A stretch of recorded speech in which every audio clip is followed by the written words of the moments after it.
There's a section of every major warehouse in Australia that 90% of shoppers walk past without ever looking at. It sits between the bulk items and the homewares. It's glass, well-lit, and completely understated.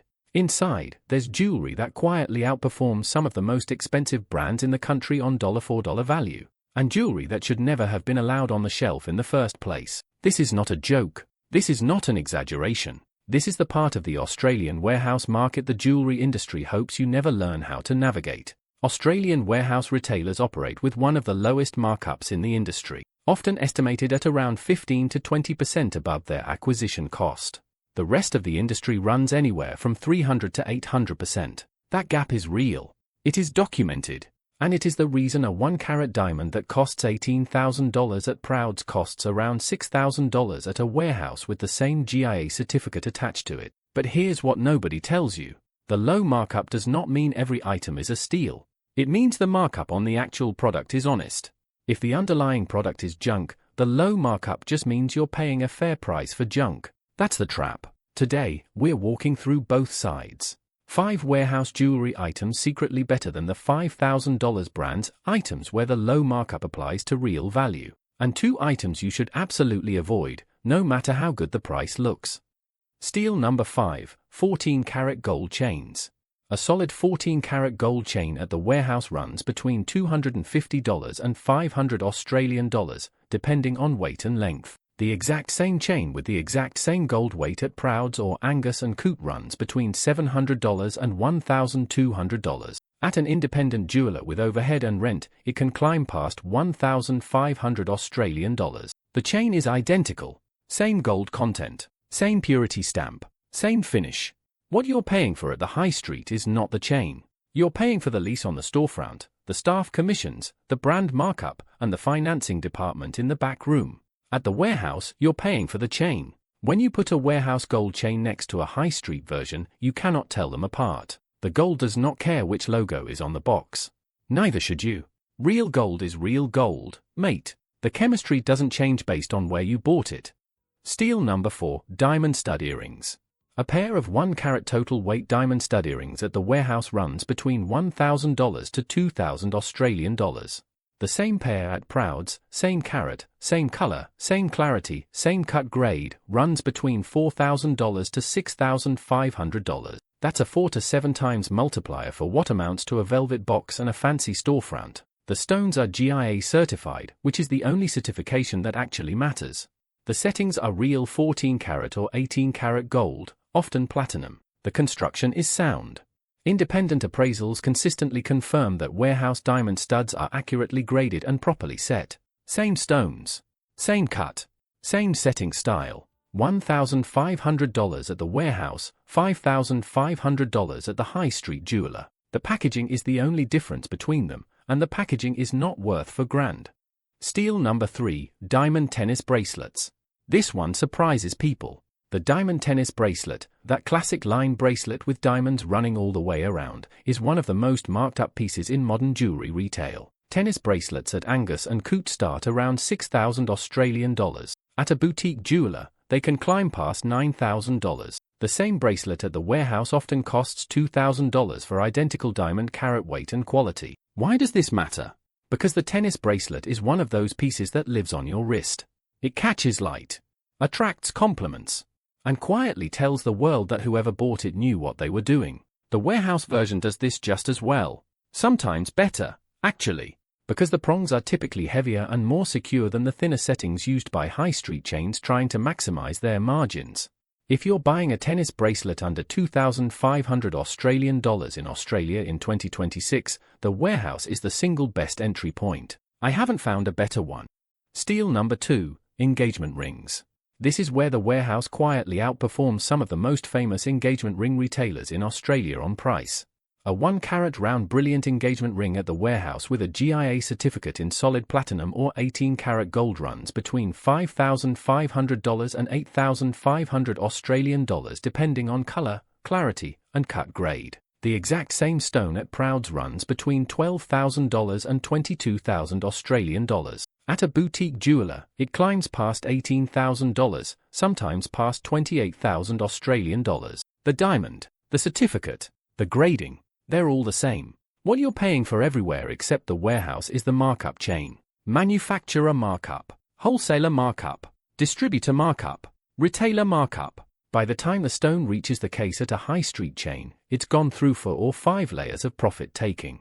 The warehouse buys at scale and applies a low single-digit markup once. That's the entire reason their engagement rings deliver the value they do. The catch is the selection. The warehouse doesn't stock dozens of styles. They carry a curated rotation of classic settings. Solitaires, 3-stone, halo, and most of the better warehouse diamond inventory lives online rather than in physical stores. If you want a highly customized setting, the warehouse isn't for you. But if you want a clean, classic, GIA-certified diamond at a fair price, this is one of the smartest engagement ring moves most Australian buyers can make. Steal number 1, pearl strands. Here's the one almost nobody knows about. The warehouse quietly sells some of the best pearl strands in the consumer market in Australia. Accoya pearls, South Sea pearls, sometimes Tahitian, cultured, real, hand-knotted between each pearl with proper silk thread and clasp construction. Prices for entry Accoya strands at the warehouse run between $250 and $700 Australian dollars. The same strand at a boutique jeweler, say, a specialist pearl retailer, runs between $2,000 and $7,000 Australian dollars. That's a factor of 10. The pearls themselves come from the same farms. The Pacific oyster doesn't know who's going to put a logo on the box. The warehouse's grading is honest.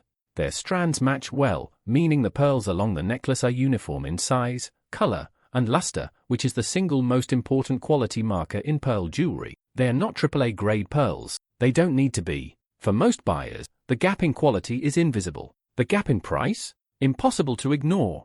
If you've ever wanted a real pearl necklace and assumed they all cost $3,000 or more, this is the moment you find out otherwise. The items to avoid. Now we flip the list.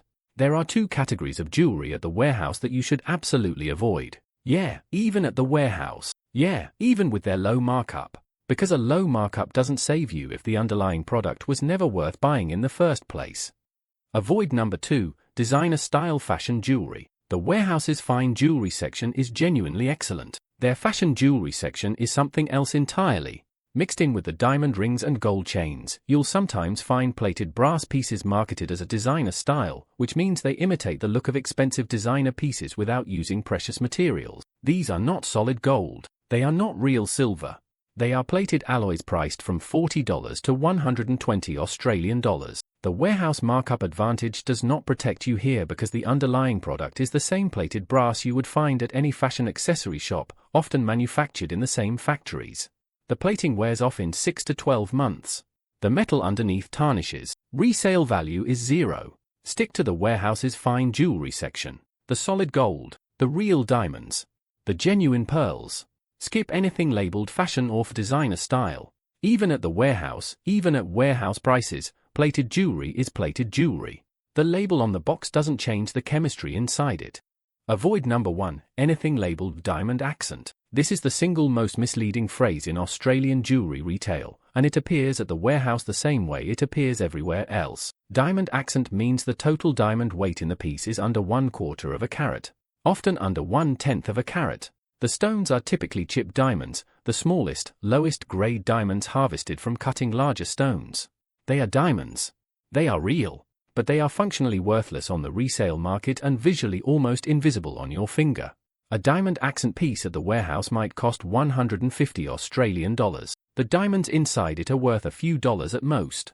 The setting is real metal, which has its own value, but the marketing leans on the word diamond to justify a price that the actual diamond content cannot support. Even the warehouse's low markup doesn't redeem this category. The issue is not the markup. The issue is the product. Skip every piece at the warehouse that has diamond accent in the description.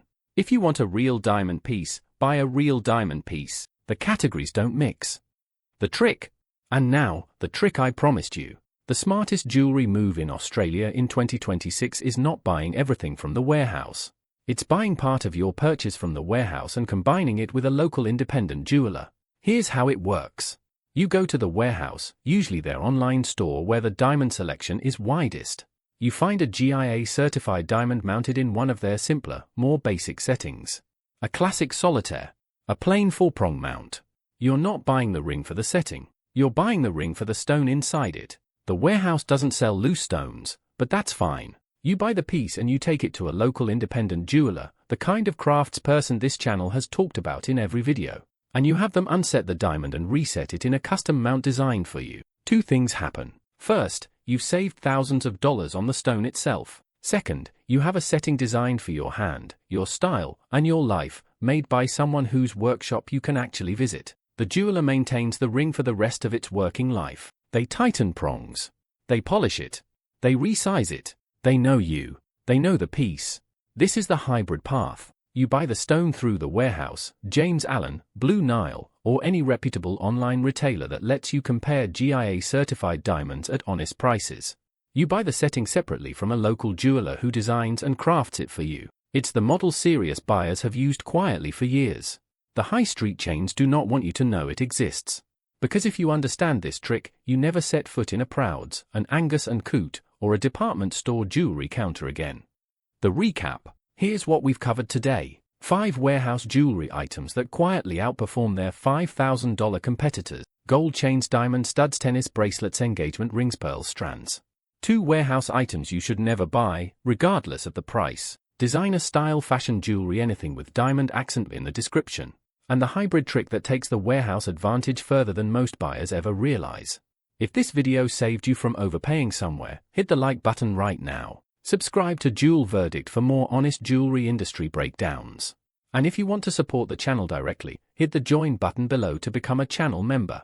We don't take brand sponsorships or paid reviews from any of the brands or retailers we discuss, including warehouse retailers. Every membership directly funds the research and the time it takes to dig into companies the high street chains hope you never investigate. Drop a comment below and tell me which warehouse jewelry item surprised you the most.